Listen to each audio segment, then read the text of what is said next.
നമ്മുടെ ഈ ലോകത്ത് മനുഷ്യരാൽ ഉണ്ടാക്കിയിട്ടുള്ള എല്ലാ നിർമ്മിതിക്ക് പിന്നിലും അവൻ്റെ ഇമാജിനേഷൻ്റെ പവറാണെന്ന് തെളിയിക്കപ്പെട്ടതാണ്.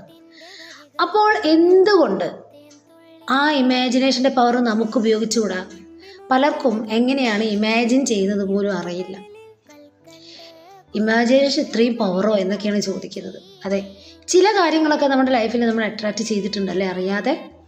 അപ്പോൾ അറിഞ്ഞുകൊണ്ട് നമുക്ക് എന്താണോ വേണ്ടത് അതിനൊരു ക്ലാരിറ്റി ഉണ്ടാക്കിക്കൊണ്ട് അതിലേക്ക് കൃത്യമായൊരു നല്ലൊരു പോസിറ്റീവ് ഇമോഷൻ കൊടുത്തുകൊണ്ട് നമുക്കത് ഇമാജിൻ ചെയ്യാൻ പറ്റും.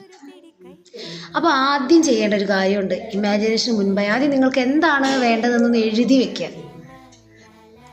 അതിനൊരു ക്ലാരിറ്റി ഉണ്ടായിരിക്കുക. എന്നിട്ട് കണ്ണടച്ച് ഒരു 10-15 മിനിറ്റ് അത് ലഭിച്ച ഫീലിംഗ് മനസ്സിലേക്ക് കൊണ്ടുവന്ന് നിങ്ങളൊന്ന് ഇമാജിൻ ചെയ്ത് നോക്കൂ. എന്നും നിങ്ങളുടെ ഉള്ളിൽ ഈ ചിന്ത വേണം കേട്ടോ, എന്നും വേണം. അത് നടന്നതായി അതിൽ ജീവിക്കുക. ഉറപ്പായും അത് നിങ്ങളുടെ ലൈഫിലേക്ക് നിങ്ങൾ മാനിഫെസ്റ്റ് ചെയ്തെടുത്തിരിക്കും 100%. അതിപ്പോൾ ഒരു വീടാണെങ്കിലും ഒരു കാറാണെങ്കിലും നല്ലൊരു സാമ്പത്തിക അവസ്ഥയാണെങ്കിലും നല്ല ബന്ധങ്ങളാണെങ്കിലും ശരി. ചില ആളുകൾക്ക് സമയമെടുക്കും, അത് അവരുടെ ഫീലിങ്സുമായി ബന്ധപ്പെട്ടിരിക്കും. അപ്പോൾ ഇമാജിൻ ചെയ്യല്ലേ, ആ കാര്യം നേടിയെടുക്കണ്ടേ? ഉറപ്പായി നേടാൻ സാധിക്കും.